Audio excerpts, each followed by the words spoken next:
మీ పైన ఆరోపణ వచ్చింది, అయితే అది డిఎస్పీ విచారణలో తేలుతుంది నిజమా అబద్ధాలా అని. దానిపైన మీ వివరణ ఏమి? నేను అక్కడ నేనే లేను. నేను వైజాగ్ బందోబస్తు పైన ఏఎస్ఐ గారు కేసు కట్టినారు. నేను లేను. సంబంధించి కేసు అది బాయ్ మిస్సింగ్ కేసు కట్టినారు. బాయ్ మిస్సింగ్ కేసు కట్టింటే అది వాళ్ళు నేను లేనప్పుడు వైజాగ్ లో ఉన్నప్పుడు కట్టినారు కేసు. నేను వచ్చినాను. వస్తే సెల్ ఫోన్ గిక్కున్నారని చెప్తే ఏఎస్ఐ సత్య దగ్గర ఏఎస్ఐ దగ్గర ఉంటే పిట్టుకొని వచ్చి ఇచ్చిన ఆ రోజు. ఎవరికి? ఏఎస్ఐ సత్యకి. సత్య దగ్గర ఉంటే పట్టయ్యా అని చేసిన. సెల్ ఓనర్ ఎవరు అంటున్నా? సెల్ ఓనర్ ఎవరు మాకు తెలియదు. అది తెలీదు. అతను ఏఎస్ఐ దగ్గర ఉంటే అతను ఏఎస్ఐ చెప్పిన వాళ్ళ దగ్గర ఉంటే పిలుచుకున్నాం సార్ అని వానికి ఇచ్చేసినాం. ఎందుకు పెట్టుకుంటారు సెల్ అని ఇప్పించేసిన. అంటే ఈ వీడియో ఎవరు తీసినట్టు? మీరు ఇప్పుడు 10,000 రూపాయలు మీరు సెల్ కోసమే తీసుకున్నారని ఆరోపణ. 10,000 ఎందుకు సార్? 10,000 ఎవరు ఇయ్యరు. అది వీడియో కూడా నాది. అది స్టేషన్ లో నిలబడినట్లు తీసినారు. పుట్టపర్తి రూరల్ లో బోర్డు ఉంది. ఆ బోర్డు చూస్తే పుట్టపర్తి రూరల్ అది బోర్డులో.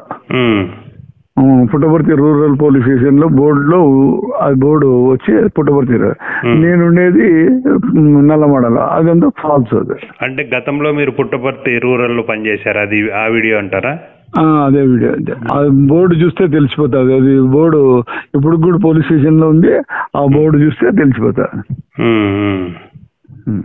అంటే ఇది ఎంక్వైరీ అయిపోయే లోపల ఆ బోర్డు తీసేస్తే ఇంకా మనం ఏం చేయలేము. కానీ మనం ఏం చేయలేము కదా. స్టాఫ్ లో వాళ్ళే వీడియో తీశారంటారా, బయట వాళ్ళు తీసినారంటారా? స్టాఫ్ లోనే వాళ్ళే తీసినారా?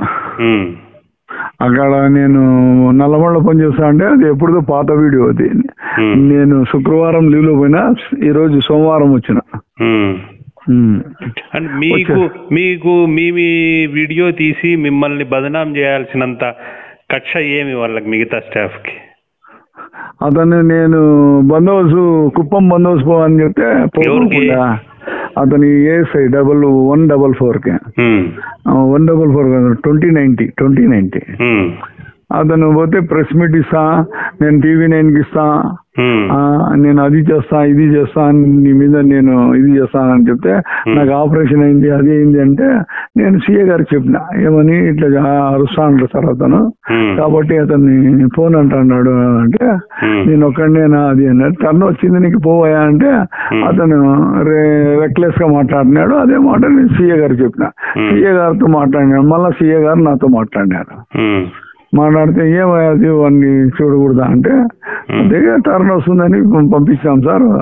ఒక అతను లీవ్ లో పోయినాడు, ఒక అతను హిందూపురం బందోబస్తు పోయినాడు, ఇతను ఈ కుప్పం బందోబస్తు చేసినాం సార్ అంటే ఆ కక్ష పెట్టుకొని ఇదంతా చేస్తాను.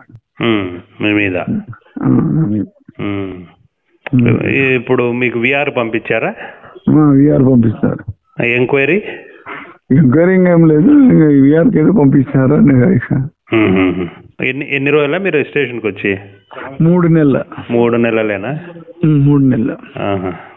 3 నెలల నుంచి ఒకటి విజయవాడ కనకదుర్గమ్మ బందోబస్తు 7 దినాలు పోయినా, మళ్ళా వైజాగ్ బందోబస్తు 6 దినాలు పోయినా. ఈ 13-14 దినాలు ఇదే సరిపోయింది. ఇంకా నేను ఉండిందే 2 నెలలు అంతే. 2 నెలలు మిమ్మల్ని ఎత్తేసినారు అంతే. అతనికి నాకు కొంచెం ఇదిగా డ్యూటీలు చెప్తే ఏదైనా రెఫ్యూజ్ చేస్తా అంటే ఎత్తినారు. వాళ్ళు ఇద్దరు కలిసి ఎత్తినారు. 2090 ఏఎస్ఐ సూర్యును సత్యనారాయణ ఇద్దరు కలిసి ఎందుకు చేసినారు అంటే ఈడే 2090 ఎక్కువ ఫామ్ ఇది TV9కి ఇస్తా, ప్రెస్ మీట్ ఇస్తా అని భయపడిస్తాడు అందరికి. ఏదైతే అతనే చేసింటాడు అని. Okay okay sir. సరే సార్, నమస్తే సార్. నమస్తే. Thank you.